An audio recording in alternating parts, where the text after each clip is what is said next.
Now, Brisbane's set for another housing boom, with experts tipping prices to soar more than 20% in the next 3 years. Not good news at all for those trying to get into the market.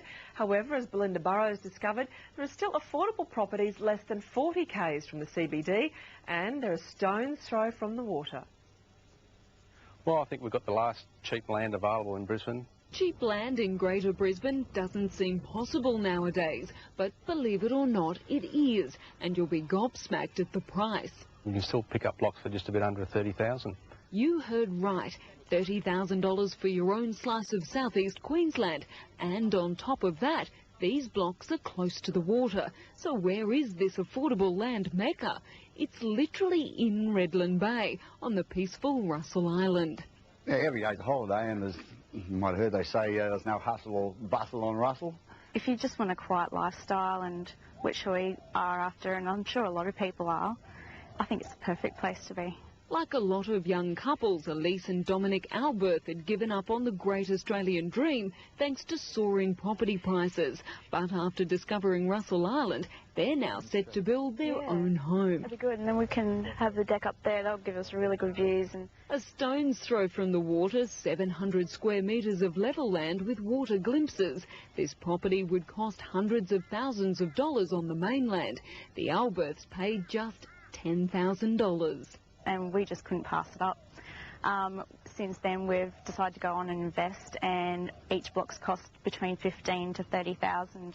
Oh, we're selling about 4 a day at the moment, so it's very, very busy, but we've still got plenty of stocks. Ian Larkman is from Ray White on Russell Island. He says there's still around 8,000 flood-free vacant blocks of land and about 40 established homes up for sale. If you can't see water, you can pick up a house for around about the 180 to 240.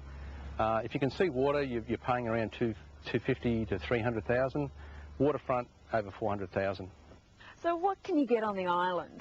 This is an example of a house we just sold recently for 195. We've probably got about another half dozen that under 200,000. So. And residents have most mainland services, including town water, electricity and a weekly garbage collection. There's also a primary school, doctor, ambulance and local stores on the island. That's why more and more people make the move to Russell Island. And this is how most people commute. The ferry takes just 15 minutes to get from here across to Redland Bay. Mostly what you do is you have a car on the mainland if you're commuting. Which is how Elise will get to her job in the city. At the most, it's probably going to be about an hour's trip, which a lot of people actually do every day anyway. When we came here, there was only about 800 people. 20 years ago, Margaret and John Belcher swapped city living for island living, creating a sanctuary to come home to after a day at work. Not to mention making it easier for John to pursue his passion for fishing. I miss the shops sometimes, but, you know, it's good to be away from them to save a little bit of money. You know. The tide is turning on this 8-kilometre long island. After finally shedding the underwater scam scandal of the 70s, the population has surged to 3,000, and it's now in the middle of expanding. Over here on the right, from where the church is right down to the corner, is where we're building the new shopping centre, which starts next week. On the left here, they're building a police station, and they'll be finished by the end of this year. However, after being named in Property Information Experts Residex's Future Growth Report, that could soon see the end of $30,000 blocks and affordable homes. The services are coming, and I think over the next few years, the prices will start to rocket. So if you think the great Australian dream of owning your own home is out of reach, you may want to check out Russell Island in Redland Bay. I think for a lot of people, it's almost a dream come true.